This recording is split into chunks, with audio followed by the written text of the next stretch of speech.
This is the Lone Crater YouTube. We hope this video helps. You start with safety and access. Make it quick. Park the Swift Dzire, switch ignition off, and if your model supports service mode, set it now. You lift the wiper arm straight off the glass until it holds. This gives clearance to work.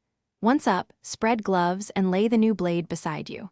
Use a small flat tool to press the retaining tab on the old blade. This releases the hook. You do this first to avoid bending the arm and scratching the windshield. Now you remove the old blade deliberately. Press the plastic release tab while holding the blade steady and slide it down out of the hook. Rotate the blade assembly as needed to clear the pivot, because forcing it can bend the arm or nick the glass. Once free, check the arm and connector for rust, bent metal, or cracked plastic. This explains future failures.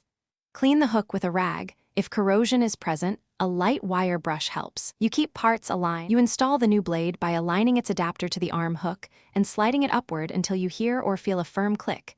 This locks the connector. Make sure the rubber edge faces the glass and is snug along the frame.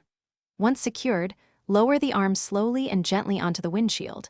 Avoid letting it spring down because that risks cracking the glass. Finally, run the wipers at low speed and spray water. If you see streaks or hear chatter, reseat the blade or replace the adapter. That solves most. Thanks for watching. Consider subscribing if we helped you.